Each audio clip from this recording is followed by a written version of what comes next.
నాకు అసలేం అర్థం కావడం లేదు. తను అసలు ఇక్కడేం జరుగుతోంది? ఐ మీన్ తను పెళ్లి గురించి అనౌన్స్మెంట్ చేస్తానని అన్నయ్య నాతో చెప్పాడు.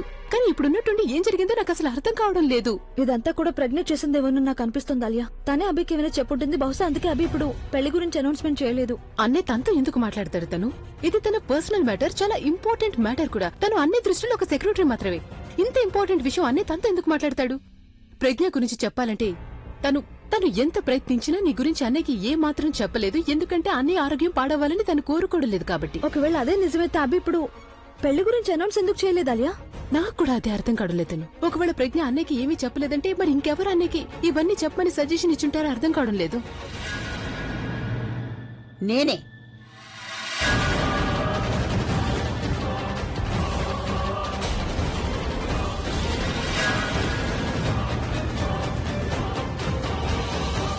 అయినా నీకు తెలుసు కదా నేను ఎవరని. నేను అభికి ఏమవుతానో నీకు తెలుసు కదా. నాన్నమ్మని తల్లిలాగా పెంచి పెద్దవాణ్ణి చేశాను నేను. నువ్వేమనుకున్నావు? నాకంతా తెలిసి కూడా ఇదంతా జరగనిస్తాననుకున్నావా? తనని నేను ఇంటి కోడల్ని కానిస్తాననుకున్నావా? మనం ఏదైనా ఊరికే అనుకున్నంత మాత్రాన అదే జరుగుతుందని అనుకోకూడదు.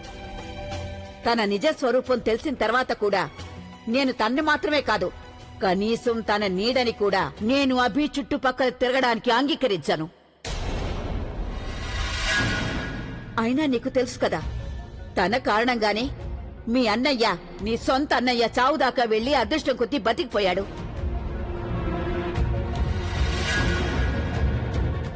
కానీ నువ్వు తన్ని మీ అన్నయ్యకిచ్చి పెళ్లి చేయాలనుకుంటున్నావా? కొంచెమైనా సిగ్గుందా నీకు? సిగ్గుపడు ఆలియా, కొంచెమైనా సిగ్గుపడు. సిగ్గు ఆలియా కాదు, తన్నుకుండాలి. ఇన్ని రోజులు కనిపించకపోయేసరికి సిగ్గుతో ఎక్కడైనా మొహం దాచుకుందేమో అని అనుకున్నాను. కానీ ఈ సిగ్గులేంది మళ్ళీ మన అభి జీవితంలో విషాన్ని నింపేయడానికి తయారైపోయింది. అలా ఎలా జరుగుతుంది? తన మనసులో ఎలాంటి ఆలోచనైనా పెట్టుకోనివ్వు. తనకి చెప్పిందో ఈ క్షణమే ఇక్కడి నుంచి వెళ్లిపోమను. ఎలా వచ్చిందో అలాగే ఇక్కడి నుంచి వెళ్లిపోమను. ఎందుకంటే తను అనుకున్నదేమీ జరగదు కాబట్టి. తను అనుకున్నది సాధించలేదు. నేనింకా బ్రతికే ఉన్నాను. తను ఎక్కడికి వెళ్లదు నానమ్మ, తను ఇక్కడే ఉంటుంది. అయినా తను ప్రజ్ఞని చంపాలనుకుంది, అన్నయ్యని కాదు. అన్నయ్య మధ్యలో అడ్డుగా వచ్చాడు, అందుకే తనకి యాక్సిడెంట్ జరిగింది. ఈ ప్రజ్ఞ అన్నయ్య లైఫ్ లో ఉన్నంత వరకు అన్నయ్య ప్రాణాలకి ప్రమాదం తప్పకుండా ఉంటుంది నానమ్మ. అందుకని తను ఎక్కడికి వెళ్దు. వెళ్లాలంటే ప్రజ్ఞ ఇక్కడి నుంచి వెళ్లిపోవాలి. ఆలియా ఆపో, ఇక చాలు, ఆపు ఆలియా. ఎంతకాలం ఎదుటి వాళ్ల జీవితాల గురించి నిర్ణయాలు తీసుకుంటూ ఉంటావు? కాస్త నీ జీవితం గురించి కూడా ఆలోచించు. కేవలం అభి కారణంగానే నేను నిన్ను ఈ ఇంట్లోకి అడుగు పెట్టనిచ్చానని మర్చిపోవద్దు నువ్వు. లేకపోతే ఇప్పుడు నీ ఫ్యామిలీతోనే కాదు, నీకసలు ఎవరితోనూ కలిసి ఉండే అర్హత లేదు ఆలియా. నువ్వు అభిని ప్రజ్ఞని వేరు చేశావు కదా. మీ అన్నయ్య అభి ప్రజ్ఞ లేకపోతే ఉండలేడని తెలిసి కూడా నువ్వు కావాలని అలా చేశావు. నానమ్మ నువ్వు అసలు ఏం మాట్లాడుతున్నావు? నా కన్నయ్య వల్ల ఎలాంటి ప్రాబ్లం లేదు. నేను అన్నయ్యని హర్ట్ చేయాలనుకోవడం లేదు. ఎందుకంటే నేను తన్ని ఎంతగానో ప్రేమిస్తున్నాను. నేను ప్రజ్ఞని ద్వేషిస్తున్నాననే విషయం నీకెందుకు అర్థం కావడం లేదు? నాకు అన్నయ్య వల్ల ఎలాంటి ప్రాబ్లం లేదు. ఏదైనా ప్రాబ్లం ఉందంటే అది ప్రజ్ఞ వల్లే. ఆ ప్రజ్ఞని నేనెప్పటికీ భరించలేను.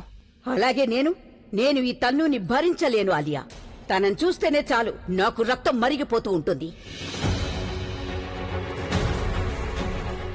నువ్వొకవేళ అభికి చెల్లెలిగా ఉండాలని నిర్ణయించుకున్నావంటే, తన గురించి నువ్వు ఇంతగా ఆలోచిస్తున్నావు అంటే, మరి తనను నువ్వు అసలు ఈ ఇంటికి ఎందుకు తీసుకొచ్చావాలియా? నేనింకేమీ వినాలని అనుకోవడం లేదా ఆలియా. నేను చెప్పేది నువ్వు అర్థం చేసుకోగలవు అనుకుంటే అర్థం చేసుకో. నేను నా అభికి తనతో పెళ్లి ఎప్పటికీ జరగనివ్వను. నీకు ఏం కావాలంటే అది చేసుకోవచ్చు నానమ్మా. కానీ నువ్వు ఒక విషయాన్ని అర్థం చేసుకోవాల్సి ఉంటుంది. అన్నయ్య తను ఏం చేయాలనుకుంటే కేవలం అదే చేస్తున్నాడు. నా బలవంతం వల్ల ఏమీ చేయడం లేదు. 2.5 ఏళ్ల క్రితం తను ఏం చేయాలని అనుకున్నాడు, తన మైండ్ లో ఏముండేదో అది చేస్తున్నాడు. తనని ప్రపోజ్ చేయడం అన్నయ్య ఐడియాని, నాది కాదు. ఇక ఇప్పుడు నువ్వు తనని పెళ్లి గురించి మాట్లాడకుండా ఆపేశావు. ఒకవేళ నిజంగానే అన్నయ్య తనని పెళ్లి చేసుకోకుండా ఆపగలిగితే తప్పకుండా ఆపచ్చు. అలాగే ఒకవేళ అన్నయ్యకి తన గురించి నిజం పూర్తిగా చెప్పాలని ప్రయత్నం చేయాలనుకుంటే మీరు ట్రై చేసి చూడొచ్చు. కానీ ఆ తర్వాత అన్నయ్య ఆరోగ్యం పాడితే ఆ బ్లేమ్ ని మీరెవరి మీద వేస్తారు? ఐమ్ సారీ టు సే నానమ్మ, కానీ అన్నయ్యకి తనతో తప్పకుండా పెళ్లి జరిగే తీరుతుంది. ఎవరు కూడా ఆపలేరు, మీరు కూడా ఆపలేరు. ఇదే జరుగుతుంది, అది కూడా మీ కళ్ళ ముందే జరుగుతుంది. ఏం చేయాలనుకుంటే అది చేయండి.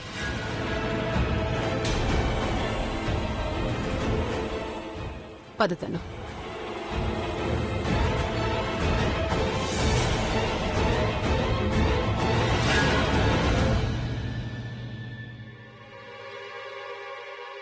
నువ్వు మీ నాన్నమ్మతో అన్నవన్నీ చేసి చూపించాలి ఇప్పుడు.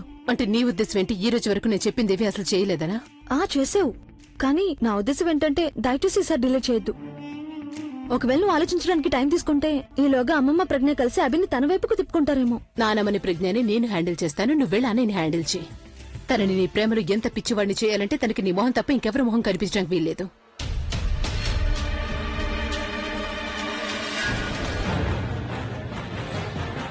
దాని మొహం నేను పచ్చడి చేస్తాను. తనకెలాంటి గతి పట్టిస్తానంటే ఎవరికి మొహం చూపించకుండా అయిపోతుంది. నేను తనని అస్సలు వదిలిపెట్టను.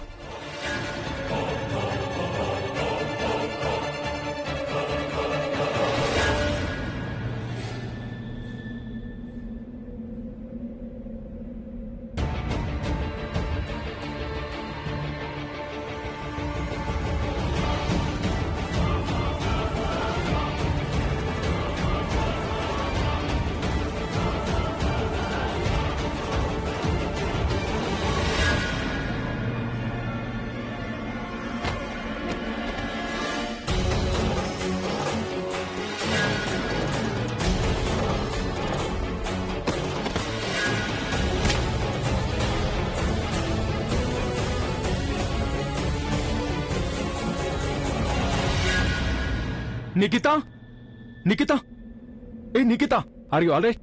నిఖి, లే.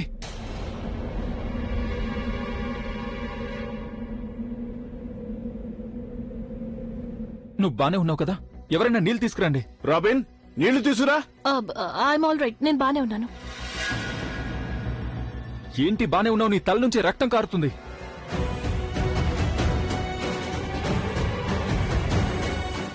రాబిన్, ఫస్ట్ ఎయిడ్ బాక్స్ తీసుకురా, చెయ్యవు. లే.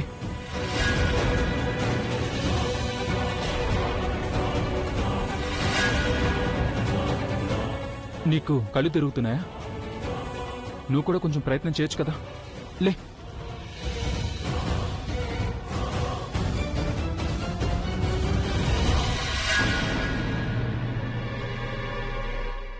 అభి ప్రజ్ఞ గురించి ఎందుకింత కేర్ తీసుకుంటున్నాడు? ఇంకా చాలా మంది ఉన్నారు కదా ఇక్కడ. తనే వెళ్ళాలా ఏంటి? నెమ్మదిగా, జాగ్రత్త. కూర్చో.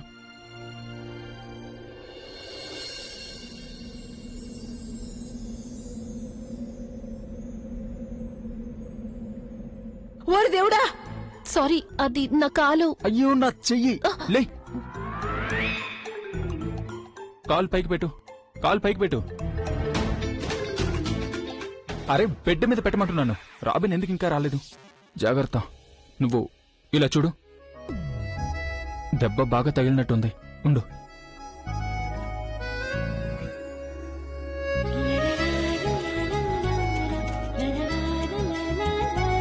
నొప్పిగా ఉందా? 2 నిమిషాలు.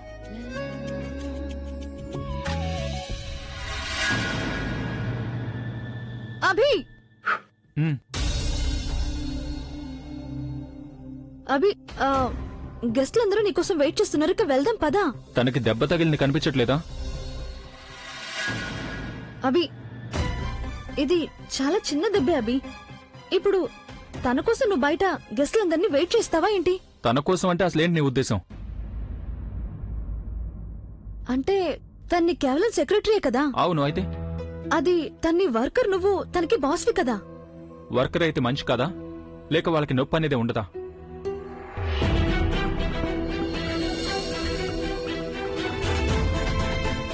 అభి, నా ఉద్దేశం అది కాదు అభి. మరి నీ ఉద్దేశం ఏంటో చెప్తాను. నా ఉద్దేశం ఏంటంటే తనని వేరే ఎవరైనా కూడా అటెండ్ చేయగలరు కదా. మరి నువ్వే ఎందుకు? ఎందుకంటే తన నాకే సెక్రటరీ, నా ఇంట్లోనే పనిచేస్తుంది. ఒకవేళ తనకి దెబ్బ తగిలితే తనని నేనే కదా చూసుకోవాలి. పైగా దెబ్బ నీ కారణంగానే తగిలింది. తనకెలా ఉందని అడగడానికి బదులు ఇలా మాట్లాడుతున్నావేంటి? నా కారణంగానా? అవును తను నీ కారణంగానే. నువ్వు అక్కడ ఫోన్లో మాట్లాడుతున్నావు, నీ ధ్యాస ఇంకెక్కడ ఉంది. తను మెట్ల మీద నుంచి కిందకు వస్తుంది. సరిగ్గా అదే సమయానికి నువ్వు తిరిగావు, నీ కాలు తన కాలికి తగిలింది, అందుకే తన కింద పడిపోయింది. కానీ అభి నేను నువ్వు ఇదంతా కావాలని చేసావని నేను అనట్లేదు, కానీ తను నీ వల్లే పడిపోయింది కదా. ఒకవేళ కన్సర్న్ చూపించలేకపోతే కనీసం కట్టసి అయినా చూపించు. లేదంటే నీకు తన బాధ అసలు కనిపించట్లేదే ఏంటి?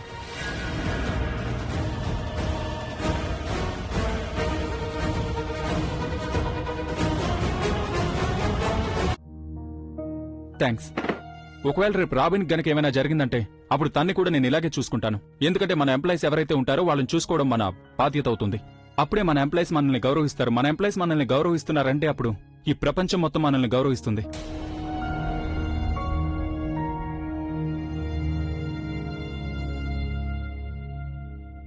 రాబిన్, ఇంకా పొగడాలా ఏంటి? వెళ్ళు. అభి హ్మ్. I'm sorry.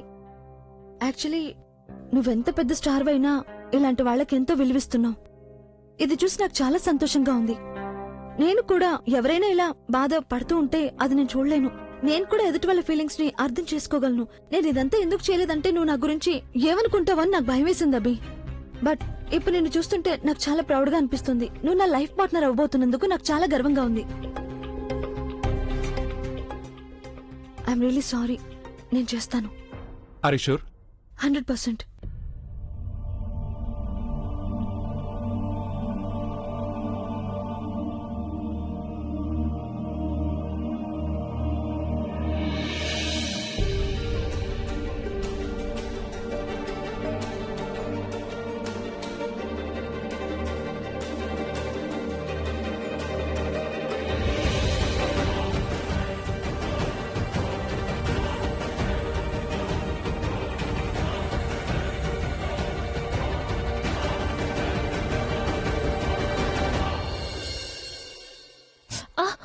I'm sorry.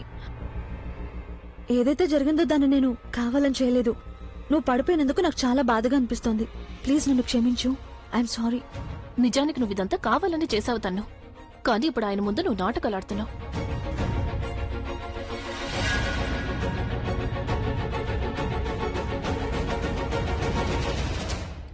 అరే తను, నువ్వు అసలు ఏం చేస్తున్నావు? లే తను. ఐఎమ్ సారీ అభి. నేను ఇంతవరకు ఎప్పుడు ఇలా చేయలేదు, అందుకే. మరి ఇంతవరకు నువ్వు అసలు ఏం చేసావు చెప్పు? మోడలింగ్ తప్పించి నేను నీకు నేర్పిస్తాను. పెద్దగా చేయడానికి ఏమి లేదు. చూడు, ట్యాప్, బ్లో, బ్లో ఇట్.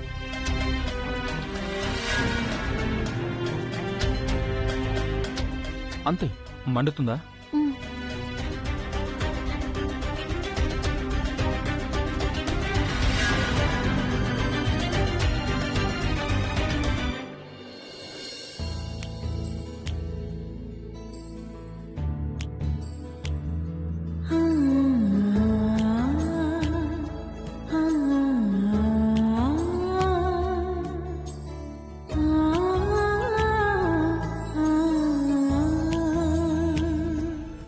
తప్పు నువ్వు చేసి ఇప్పుడు నీ కోపాన్ని ఈ కుషన్ మీద చూపిస్తే దానివల్ల ఏమైనా లాభం ఉంటుందా? నిన్నిదంతా అసలు ఎవరు చేయమన్నారు? నీ దగ్గర ఏమైనా సమాధానం ఉందా? నేను నీకు ఎన్నిసార్లు చెప్పాను నువ్వు నీ బుర్రను ఉపయోగించొద్దని. కానీ లేదు, నువ్వు అసలు మాట వినిపించుకోవడం లేదు. వెళ్ళి ఆ ప్రజ్ఞ ముందు కాలు పెట్టావు, తనేమో కింద పడిపోయింది. Oh god, you know sometimes I just can't believe you. తను ఏమనుకుంటున్నావు? నువ్వు కింద పడి చచ్చిపోతుంది అనుకున్నావా? అరే నేను తన్ని హర్ట్ చేయాలనుకున్నాను, బాధపడుతుంటే చూడాలనుకున్నాను, అంతే. మరి ఇప్పుడు ఎవరు ఎక్కువగా బాధపడుతున్నా స్వీటార్ట్? అన్నయ్య తన గాయానికి మందు రాస్తుంటే అది చూసి ఎవరు ఎక్కువ బాధపడుతున్నారు? ఐ మీన్, నువ్వు ఒక్కసారి కూడా ఆలోచించలేదా తనని ఫిజికల్ గా హర్ట్ చేయడానికి బదులు మనం తన్ని మెంటల్ గా హర్ట్ చేయాల్సి ఉంటుందని, తన మనసుని గాయపరచాలని? నువ్వు అన్నయ్యకి దగ్గరయ్యే పని ఏది చేయటం లేదు. తనని నీ నుంచి దూరంగా వెళ్లే పనులే చేస్తున్నావు. ఇంత చిన్న విషయం నీకు అర్థం కావడం లేదా? అన్నయ్య కళ్ళ ముందు ఏదైనా తప్పు జరిగితే దాన్ని తను కొంచెం కూడా భరించలేడు. జరిగిందంతా పొరపాటుగా జరిగిందని అన్నయ్య అనుకుంటున్నాడు కాబట్టి సరిపోయింది. తను ఒకవేళ నువ్వు ఇదంతా కావాలని చేసావని అన్నయ్యకి గనక తెలిసిందంటే ఫ్యాంటాస్టిక్. అప్పుడేం జరిగేదో తెలుసా? ఏ మీడియాని అన్నయ్య తన పెళ్లి గురించి అనౌన్స్ చేయడానికి పిలిచాడో అదే మీడియా ముందు మీ బ్రేకప్ గురించి అనౌన్స్ చేస్తుండేవాడు. నువ్వు ఎలా చెప్పమని చెప్పావో నేను అచ్చం అలాగే చెప్పాను. ఇంకా ఏం చేయాలి నేను? నువ్వేం చేయాలనుకున్నావో అది మాత్రమే చేసావు. తను ఏదో ఒక విధంగా నువ్వు నీ పద్ధతిని మార్చుకోవాల్సి ఉంటుంది. I mean think about it. అసలు ఆ ప్రజ్ఞ గురించి ఆ అన్నయ్యకి ఏ విషయం గుర్తులేదు కదా, అయినా తను ప్రజ్ఞ గురించి ఆలోచిస్తున్నాడు. He has a soft corner for her. ఎలా, హౌ అండ్ వై? నువ్వే చెప్పొచ్చు కదా.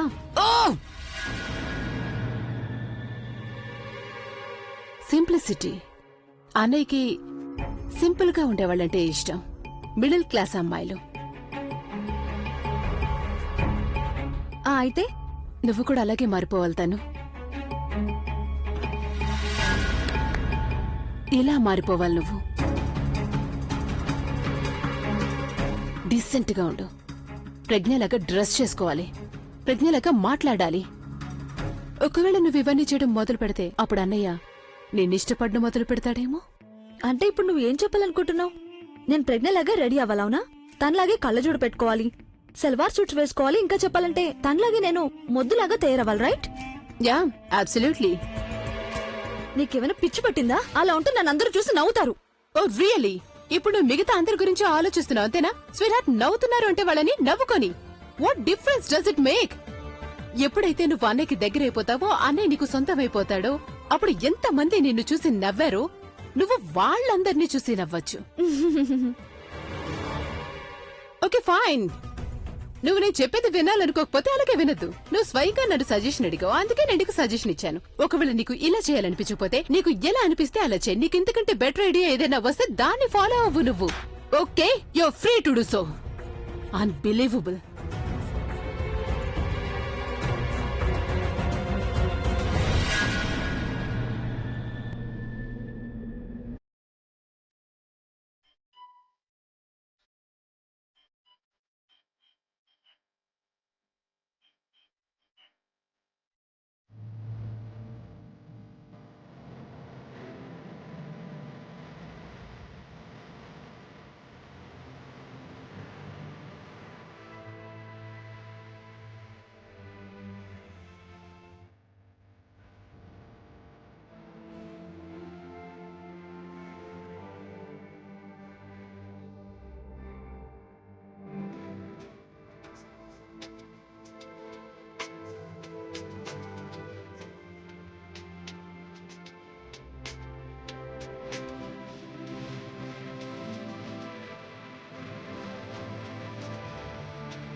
నేనున్నాను కదా.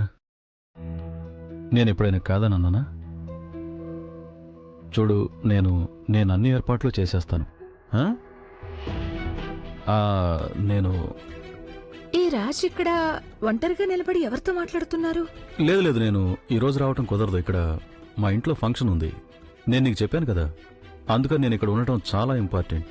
చూడు, నేను అంతా హ్యాండిల్ చేసుకుంటాను కదా. Just trust me. రాజ్ ఏం హ్యాండిల్ చేయడం గురించి మాట్లాడుతున్నారు? లేదు, ఈరోజు సాయంత్రం నేను రావటం కుదరదు. మా ఇంట్లో ఫంక్షన్ ఉందని చెప్తున్నాను కదా.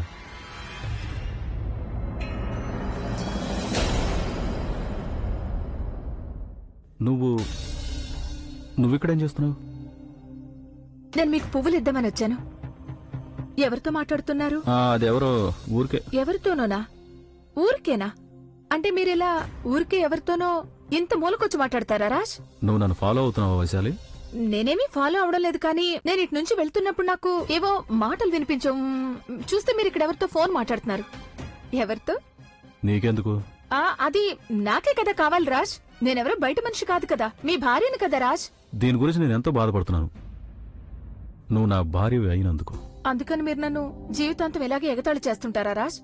రాజ్, నేను ఆల్రెడీ యాక్సెప్ట్ చేశాను కదా నా వల్ల ఒకసారి తెలియక తప్పు జరిగిందని. ఇప్పుడు ఆ తప్పు కోసం నాకు జీవితాంతం తిడుతూనే ఉంటారా? జీవితం అంతా మాటలేనా? వైశాలి, నువ్వు ఏదైతే తప్పు చేశావో దానివల్ల నా జీవితం నాశనం అయిపోయింది. అందుకని జీవితాంతం నీకు శిక్ష పడుతూనే ఉంటుంది. ఒకవేళ నేను అలా చేయకూడదని కోరుకుంటే దయచేసి నా ముందుకు రాకుండా ఉండు, సరేనా?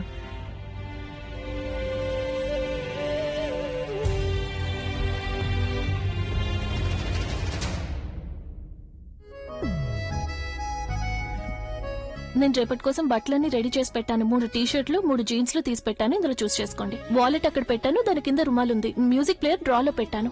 ఇక వాచ్ ఏది కావాలో మీరే చూస్ చేసుకోండి. మ్యాచింగ్ షూస్ కూడా తీసి పెట్టాను. డంబుల్స్ అక్కడ పెట్టాను. ఇంకేమైనా కావాలంటే మీరు ఉదయం నాకు ఫోన్ చేయండి. ఓకే, నేను వెళ్తాను. నేను వెళ్ళనా? Good night sir. నీకు